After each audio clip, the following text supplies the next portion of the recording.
जय श्री राम दोस्तों, स्पिरिचुअल ज्ञान हिंदी कहानी में आप सभी का दिल से स्वागत है। हमारी आज की कहानी है दादी माँ का आत्मसम्मान।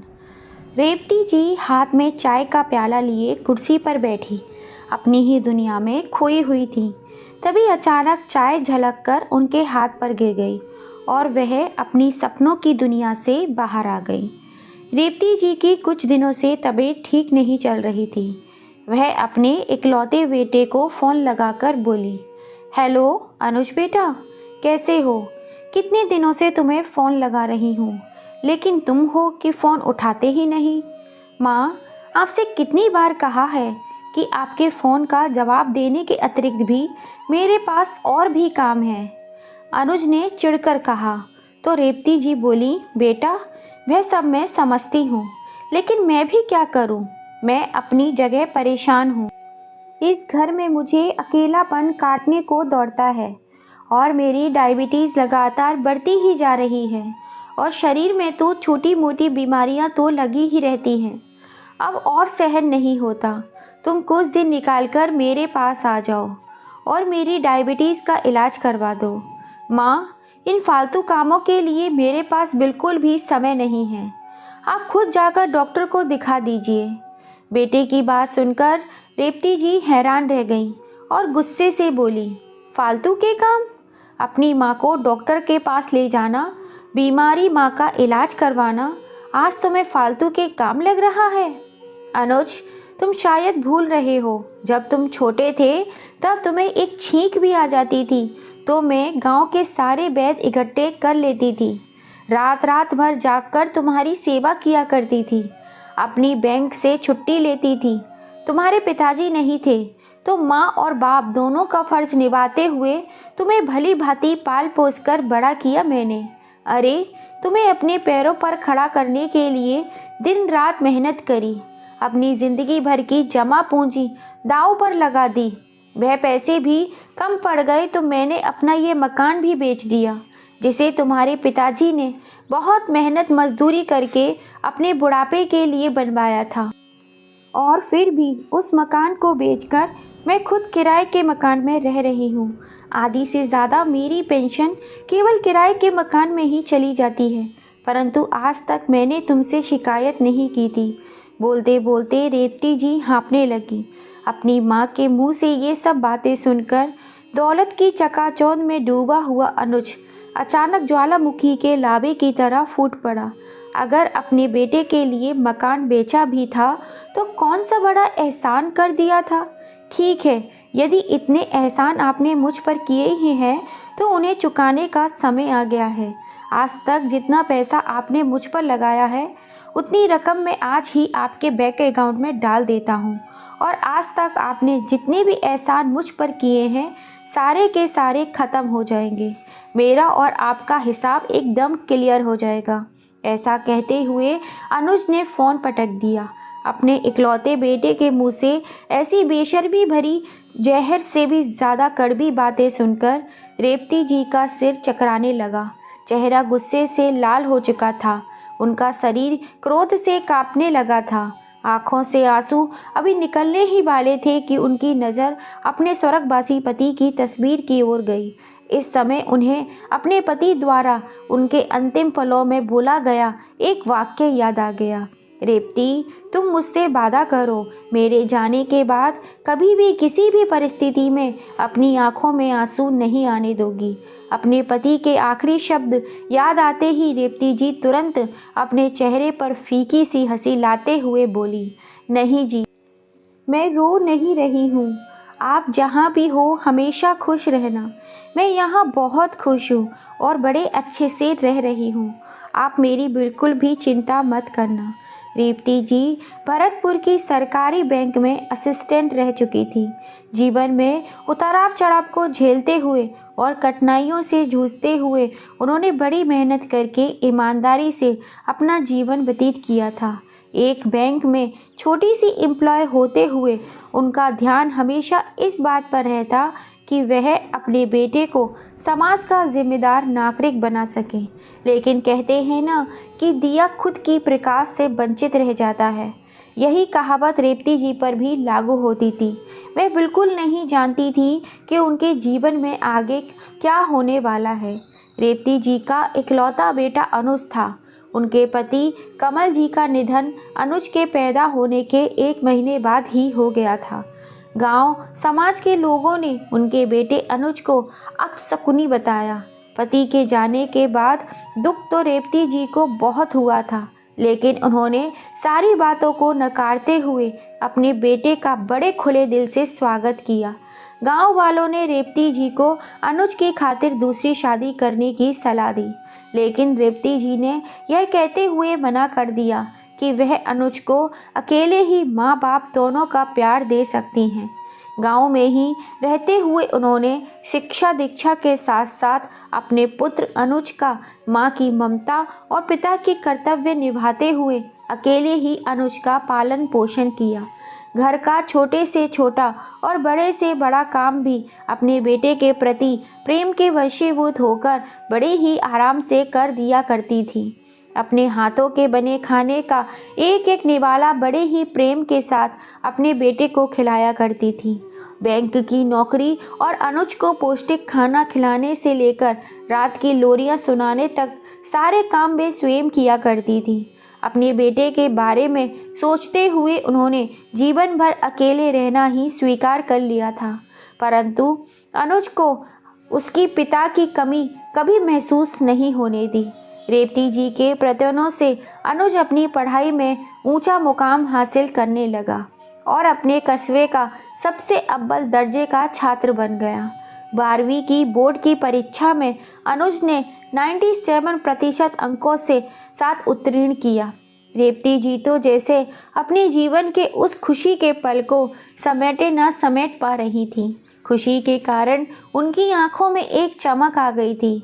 अब बारी थी जिंदगी के दूसरे पड़ाव की, जिसके लिए रेवती जी ने अपना सब कुछ समर्पित कर दिया और अनुज का एडमिशन पुणे की एक बहुत बड़ी शिक्षण संस्थान में करवाया। ढलती उम्र की निराशा और जीवन में गहरे सन्नाटे के बावजूद उनके मन में यह उम्मीद थी कि उनका बेटा अनुज अपने गांव के लिए एक आदर्श उदाहरण प्रस्तुत करेगा। अकाउंटेंट की पढ़ाई करने के साथ साथ ही अनुज की भेंट एक लड़की काव्या से हुई, जो कि उसी के साथ अकाउंटेंट की पढ़ाई कर रही थी। धीरे धीरे उनकी बातचीत दोस्ती में बदल गई और वह दोस्ती प्यार में कब बदल गई उन दोनों को पता ही नहीं चला। इसके बाद अनुज ने फैसला किया कि नौकरी लगते ही अपनी माँ को काव्या के बारे में बता देगा। बहुत ही जल्दी देश की एक बहुत बड़ी कंपनी में उसे बढ़िया सैलरी पर एक बहुत अच्छी नौकरी मिल गई। इस खुशी के साथ जब वह अपनी माँ के पास लौटा तो उसकी माँ हर बार की तरह उसके लिए पलकें बिछाए बैठी थी। अब तक उसके दिल में दुनिया की चकाचौंध ने दस्तक दे दी थी। अब पैसा उसके लिए एक बहुत बड़ी चीज़ बन चुका था, जिसके सामने माँ का प्यार, समर्पण और त्याग छोटा पड़ने लगा था। लेकिन अभी कुछ बची कुची संवेदनाएं थीं जिन्हें अपनी माँ के साथ वह बांटना चाहता था और लगे हाथ ही उसने सोचा माँ को काव्या के बारे में भी बताने का उचित समय है। जैसे ही उसने अपनी माँ को इस बारे में बताया, उनके जीवन में तो मानो आनंद के हिलोरे पैदा हो गए। वह अंदर ही अंदर बहुत खुश हुई। 2 दिनों के बाद अनुज ने अपनी माँ को काव्या से मिलवाया। काव्या से मिलने के पश्चात रेवती जी उसके आचार विचार से प्रभावित हो गई। उसका व्यवहार, बातचीत करने का ढंग और सलीका उन्हें बहुत पसंद आया। उन्होंने शादी के लिए तुरंत हाँ कर दी। बहुत ही जल्दी पुणे में अनुज ने अपनी माँ और कुछ नज़दीकी रिश्तेदारों की उपस्थिति में काव्या के साथ विवाह कर लिया और उसके बाद काम के सिलसिले में दिल्ली चला गया। लेकिन अनुज वहां जाकर वहीं का होकर रह गया और अपनी पत्नी के साथ दिल्ली में ही सेटल हो गया। परंतु दूसरी ओर उम्र के इस पड़ाव में रेवती जी का अकेलापन अपनी चरम सीमा तक पहुंच गया था। पहले तो अनुज हर तीसरे चौथे दिन फ़ोन कर लिया करता था, परंतु आज कई सप्ताह बीत जाने के बाद भी उसके फ़ोन की घंटी सुनने के लिए रेवती जी के कान तरस गए थे। अक्सर कहा जाता है कि शादी के बाद बेटा और बहू के कारण बदल गया, परंतु यहाँ उल्टा था। काव्या हर रोज़ शाम को रेवती जी को फ़ोन लगाया करती थी और उनका हालचाल जान लिया करती थी, और अपनी बहू काव्या के मुंह से 2 शब्द प्यार भरे बोल सुनकर रेवती जी का अकेलापन कुछ कम हो जाता था। परंतु वही अपने बेटे के व्यवहार से परेशान हो जाती थी। काव्या भी अपने पति अनुज से इसी बात को लेकर हमेशा झगड़ती थी कि वह अपने काम में इतना व्यस्त हो गया है कि जन्म देने वाली अपनी माँ के लिए भी उसके पास समय नहीं है। परंतु उस पर तो केवल पैसा कमाने का ही भूत सवार था। अपनी पत्नी की बात सुनकर भी वह अनसुना कर देता था। अपनी बैंक की नौकरी से तो रेवती जी रिटायर हो चुकी थी। अपनी सारी जमा पूंजी और मकान तक वह अपने बेटे पर लगा चुकी थी। बड़ी हुई डायबिटीज़ और अकेलापन दिन बीतने के साथ साथ बढ़ता ही जा रहा था, जिस कारण उन्होंने आज अपने बेटे को फ़ोन लगाया था। परंतु दूसरी ओर से जो जवाब अनुज ने दिया, उनका दिल अंदर तक दहल गया था। वे सोचने लगी, आधुनिकता की दलदल में फंसता हुआ उनका मूर्ख बेटा यह जान ही नहीं पाया यह एहसान नहीं था, बल्कि प्यार और अपनापन था उसकी माँ का। वे जानती थी कि हाई प्रोफाइल समिति और बुद्धिजीवी मानसिकता ने उनके बेटे का विवेक उनसे छीन लिया है। उनकी बहू काव्या उनके अकेलेपन की व्यथा को भली भांति समझती थी, परंतु अपने पति के व्यवहार के समक्ष बेबस थी। इसी दौरान काव्या और अनुज के घर रेवती जी की अगली पीढ़ी ने दस्तक दी और अनुज के घर नन्हे मुन्ने की किलकारी गूंजने लगी। पोता होने की खबर सुनकर रेवती जी स्वयं को रोक नहीं पाई और अगले ही दिन अपने बेटे के घर पहुंच गईं। अपने पोते से मिलकर उन्हें इतनी खुशी हुई मानो उनके जीवन का सबसे अनमोल तोहफा उन्हें आज मिल गया हो। तभी तो कहा जाता है कि मूल से ज़्यादा ब्याज प्यारा होता है। अपने पोते को अपनी गोद में उठाकर उन्हें ऐसा लगा जैसे कि वक्त 28 साल पीछे चला गया हो और उनका छोटा अनुज उनकी गोद में हो। नवजात के नामकरण का अधिकार काव्या ने रेवती जी को दिया और दादी ने उसका नाम मोहन रखा। उसके प्यारे से चेहरे को देखते हुए उनके मन में वात्सल्य उमड़ आया और आंखों में खुशी के आंसू आ गए। जब काव्या ने ये दृश्य देखा तो उसे बड़ी ही प्रसन्नता हुई, क्योंकि कई सालों के बाद उसने अपनी सासू माँ को इतना खुश देखा था। उनके चेहरे पर एक मुस्कान थी। अब उसने ठान लिया था कि वह उनके चेहरे की इस मुस्कान को कभी फीका नहीं पड़ने देगी और उन्हें अपने पोते से दूर कहीं नहीं जाने देगी।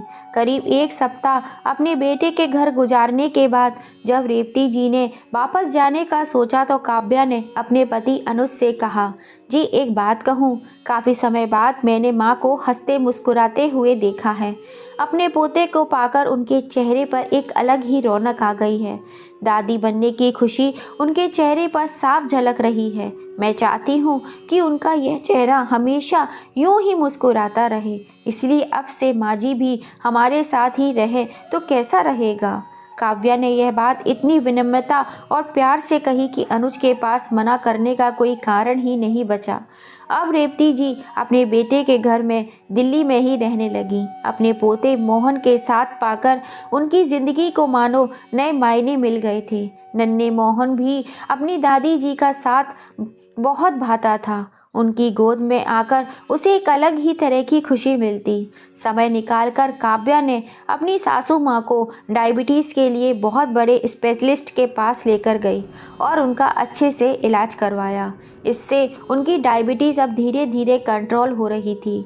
अब वह सही ढंग से खाने पीने भी लगी थी। काव्या इस बात का पूरा ध्यान रखती थी कि रेवती जी को उसके घर में रहकर किसी तरह की तकलीफ़ ना हो। समय बीतने के साथ साथ जैसे जैसे मोहन बड़ा हो रहा था, अपनी दादी जी के प्रति उसका प्रेम और भी बढ़ता जा रहा था। वहीं उनका अपना बेटा अनुज धीरे धीरे उनसे पूर्ण रूप से कटता जा रहा था। रेवती जी का जोर जोर से खांसी करना, घर के किसी काम में बोलना उसे बिल्कुल पसंद नहीं आता था। अनुज की काम की चिंताएं भी लगातार बढ़ती जा रही थीं, जिस कारण एक रात वो शराब पीकर नशे में धुत होकर घर लौटा। रेवती जी को यह सब देखकर बहुत दुख हुआ और गुस्सा भी आया, लेकिन उस समय उन्होंने कुछ भी नहीं कहा। परंतु धीरे धीरे समय बीतने के साथ साथ अब शराब पीकर लौटना अनुज का हर रोज का काम बन गया था। अक्सर शराब के नशे में वह काव्या को भी गालियां देने लगा था। रेवती जी ने चुप रहना अब उचित नहीं समझा और एक दिन उसे अपने पास बिठाकर समझाने लगी। देखो बेटा अनुज, यह शराब कोई अच्छी बात नहीं है। इनसे ना जाने कितने घरों को उजाड़ कर रख दिया है। मैं कई दिनों से देख रही हूँ, तुम रोज शराब पीकर घर आते हो। कल तो तुमने हद ही कर दी जब तुमने बहू को भी गालियाँ दी। तुम्हें शायद नहीं मालूम कि तुम्हारा जीवन किस दिशा में जा रहा है। तुम्हारा पारिवारिक जीवन और अधिक खराब न हो, इससे पहले कि तुम संभल जाओ और नशे से दूर रहो। माँ ने यह बात बड़ी ही आत्मीयता और प्रेम से कही थी, लेकिन अनुज को लगा जैसे उसकी माँ की बातें, उनकी चिंताएं केवल उसे ताना मारने और सताने और जताने के लिए ही हैं। ना जाने क्यों वह अपनी माँ के प्यार को पूरी तरह से भूल चुका था। अपनी माँ द्वारा समझाए जाने पर अनुज एकाएक भड़क उठा और बोला, माँ, आप मेरी ज़िंदगी में कोई दखल ना दें तो अच्छा है। मुझे मालूम है कि मुझे कैसे जीना है, कैसे रहना है और क्या खाना पीना है। मुझे ऐसे इंसान की शिक्षा की कोई आवश्यकता नहीं जिसने अपने जीवन में कोई तरक्की ना की हो। मेरी ज़िंदगी में मैं अपने हिसाब से जीऊँगा, आपके रूढ़िवादी ख्यालात के हिसाब से नहीं। इसलिए अपनी नसीहत अपने पास ही रखिए। अनुज की इन बातों से रेवती जी की आंखें आंसुओं से भर उठीं, परंतु उन्होंने चुप रहना ही उचित समझा, क्योंकि अब तो उनके पास गांव वाला मकान भी नहीं था जहां वह अकेली रह पाती। उनकी बहू काव्या ने भी उनकी ओर देखा और उसकी भी आंखों में आंसू बह निकले। बाद में उसने एकांत में अपने पति से बात करने की कोशिश भी की, उसे समझाने की कोशिश की, लेकिन काव्या को भी महसूस हो चुका था कि उसका पति अपनी तरक्की के नशे में इतना चूर है कि उसके सामने वह किसी को भी कुछ नहीं समझता। एक दिन उसके पास उसके एक मित्र का फ़ोन आया कि आज रात उसके घर पर पार्टी है, परंतु अनुज ने हैरानी से पूछा कि तुम तो घर पे पार्टी करते नहीं थे, तुम्हारे माँ बाबूजी इस बात की इजाज़त नहीं देते थे। तो उसके दोस्त ने बताया कि मैंने अपने माँ बाबूजी को वृद्धाश्रम में छोड़ दिया है, क्योंकि वह मुझे स्वतंत्र जीवन नहीं जीने देते थे। उनके जाने के बाद मैं आराम से हूँ। अपने मित्र की बात सुनकर अनुज को बहुत पसंद आई, क्योंकि वह स्वयं भी अपनी माँ की उपस्थिति में असहज महसूस कर रहा था। उसने अब मन ही मन तय कर लिया था कि वह भी अपनी माँ को वृद्धाश्रम छोड़ आएगा, लेकिन वृद्धाश्रम भेजने की बात पर काव्या ने विरोध किया। उसने दलील दी कि मोहन को अपनी दादी जी के साथ बहुत अच्छा लगता है और फिर माँ की तबीयत भी अभी ठीक नहीं रहती। यह उनके आराम करने के दिन है, इसलिए हमें उन्हें अपने पास ही रखकर उनका ध्यान रखना चाहिए। लेकिन अनुज ने उसकी एक न सुनी और गुस्से में अपनी माँ को वृद्धाश्रम छोड़ आया। उसने एक दादी को, उसके पोते और बहू को अपनी माँ की ममता से दूर कर दिया और रेवती जी को पहुँचा दिया दिल्ली के उस वृद्ध आश्रम में, जहाँ वृद्ध लोगों का वे सहारा था, जिसे इंसान ने ही अपनी उम्मीदों को ठोकर मार कर बनाया था। जिस समय रेवती जी उस वृद्धाश्रम में गई थी, उसी समय मोहन 8 साल का था। अपनी दादी को वृद्धाश्रम भेजे जाने पर वह बहुत उदास था। रह रहकर उसके मन में अपनी दादी के साथ बिताई गई मीठे पलों की याद उमड़ आती थी। उसे वह पल याद आता जब उसकी दादी जी आंखों में आंसू लिए उसके घर की दहलीज को पार करके चली गई थी, परंतु उस समय वह विरोध करने की स्थिति में नहीं था। उधर रेवती जी अपने आप को ही उन बंद दीवारों के बीच में जीने का हौसला तो दे रही थी, किंतु इसी के साथ ही वह इस चिंता में भी डूबी रहती, ना जाने वे जीवन में ऐसा कौन सा पाप कर बैठी हैं जिसका फल उन्हें ऐसे मिल रहा है। धीरे धीरे समय बीतता गया। आज मोहन 17 साल का हो चुका था और हर साल की तरह काव्या अपने बेटे को उसके जन्मदिन पर उसकी दादी से मिलवाने वृद्धाश्रम लेकर आई और वहां जाकर रेवती जी और अन्य बुजुर्गों के साथ उसने मोहन का जन्मदिन मनाया। रेवती जी और उनका पोता मोहन एक दूसरे का साथ पाकर बहुत खुश थे। वे आपस में मित्रों की तरह हंसी मजाक किया करते थे, परंतु हमेशा की तरह अलग होते समय दोनों की आंखों में आंसू थे। अपने पोते से अलग होते ही रेवती जी के मन में फिर से असीमित सन्नाटा पसर जाता। फिर से उन्हें अपनी जिंदगी निराश लगने लगती थी, परंतु वे कर ही क्या सकती थीं, क्योंकि जिस पौधे को उन्होंने अपने लहू से सींचकर पल्लवित किया था, आज वही पौधा वृक्ष बनकर उन्हें मुंह मोड़ चुका था। इधर मोहन ने भी महसूस किया कि उसकी दादी जी अब बहुत कमज़ोर पड़ चुकी थी, इसलिए वे अंदर ही अंदर अपनी दादी जी की देखभाल ना करने की ग्लानि से भर उठता था। दोस्तों, वह कहावत है ना, अपने कर्मों का फल हमें इसी जन्म में भुगतना पड़ता है। देखते ही देखते समय का चक्र बदला। एक दिन मोहन 17 साल की उम्र में ही बियर की बोतल चढ़ाए नशे में धुत शाम को पार्टी से घर लौटा। अचानक इस घटना ने अनुज के अंदर का पिता जाग उठा और एक सामान्य भारतीय पिता की तरह उसने भी अपने बेटे मोहन से प्रश्न किया, क्या तुम्हारी ये उम्र है नशा करने की? तुम्हें शर्म नहीं आई? इस उम्र में नशे में धुत होकर अपने पिता के सामने खड़े हो? गुस्से में अनुज ने पूछा, तो जवाब उसे अपने बेटे के मोहन से मिला। उसने उसे अंदर तक हिला के रख दिया। मोहन ने कहा, it's my life my rules. मेरी ज़िंदगी मुझे अपने तरीके से जीनी है। आप भी तो ऐसे ही जीते हो। क्या आपने कभी दादी जी की बात सुनी थी? तो फिर मैं आपकी बात क्यों सुनूं? फिर क्या था? अनुज ने एक जोरदार थप्पड़ अपने बेटे के गाल पर जड़ दिया, लेकिन कुछ होने वाला नहीं था। आज अनुज की खुद की गलतियां ही उसके सामने उसे नीचा दिखा रही थी। अंदर ही अंदर उसे एहसास होने लगा कि जिस वृद्ध आश्रम में उसकी माँ मन मारकर जी रही है, वही वृद्धाश्रम अब उसका भी इंतज़ार कर रहा है। कुछ सालों के बाद वह भी अपनी माँ के स्थान पर ही होगा। उसका अतीत उसके सामने आने लगा। अपनी माँ के जिन चीखों और सिसकियों को उसने अपने नशे में चूर होकर हमेशा नज़रअंदाज किया, आज उसके सामने अपने बेटे की हरकतें उसे वह सब याद दिला रही थी। अनुज तिलमिला उठा। उधर काव्या ने जब अपने पति को गुस्से में तिलमिलाए हुए देखा तो आकर बोली, यदि आपने बबूल का बीज लगाया है तो आप फूल की कल्पना नहीं कर सकते। जैसा कर्म आपने किया है, फल तो वैसा ही मिलना था। पत्नी और बेटे की बातें सुनकर अनुज के सामने उसके अतीत के पन्ने खुलने लगे, जो उसे एहसास करा रहे थे कि उसने पैसा तो बहुत कमाया, नहीं कमा सका तो केवल अपनी माँ का प्यार। जिस माँ ने उसे अपना सब कुछ समर्पित कर दिया था, उसी माँ को उसने अपने जीवन के अंतिम चरण में वृद्धाश्रम की चार दीवारी में तड़पने के लिए छोड़ दिया। वह ना तो अपनी पत्नी का रहा, ना अपने बेटे का, और ना ही अपनी माँ का। रात बीत गई थी, सब लोग सो चुके थे, परंतु अनुज की आंखों में नींद कोसों दूर थी। आज तक उसने जो किया था, उसके साथ आज जो हुआ था, उसके बारे में सोच सोचकर उसकी आंखों से आंसू बहते जा रहे थे।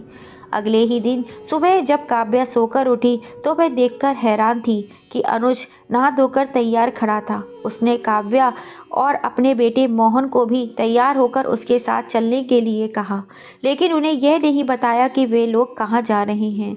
आधे घंटे का सफ़र तय करने के बाद अनुज ने गाड़ी रोकी तो काव्या और मोहन देखकर हैरान थे कि उनकी गाड़ी उसी वृद्धाश्रम के सामने खड़ी थी जिसमें रेवती जी रहा करती थी।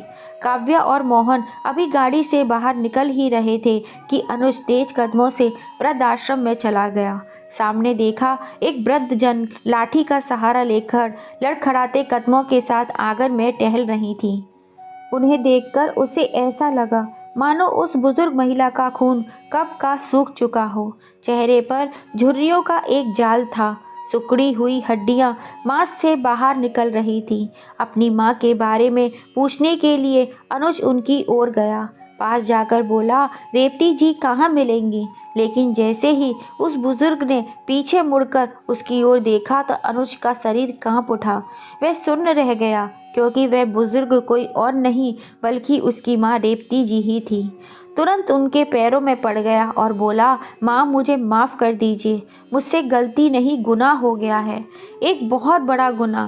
मैं जानता हूँ कि यह गुनाह माफ़ी के काबिल नहीं है, परंतु फिर भी मुझे प्रायश्चित का एक मौका दे दीजिए। मेरे कारण आपने उम्र भर दुख सहा है, लेकिन मैं वादा करता हूँ आज के बाद मैं आपका दिल कभी नहीं दुखाऊंगा।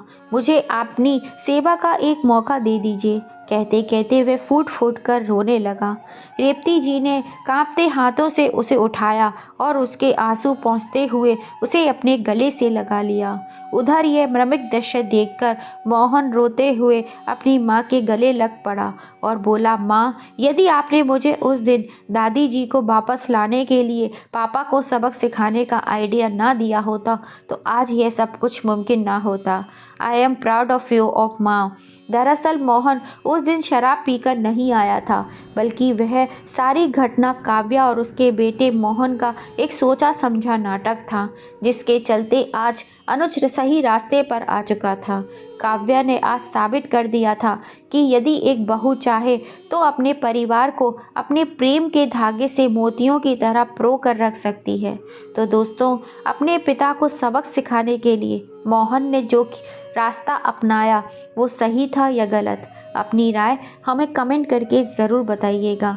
और अगर अब तक चैनल को लाइक एंड सब्सक्राइब नहीं किया है तो जल्दी से कर लीजिए। पास में लगी घंटी को दबाना मत भूलिएगा, जिससे हम जब भी कोई नई कहानी डालें उसका नोटिफिकेशन आपको मिल सके।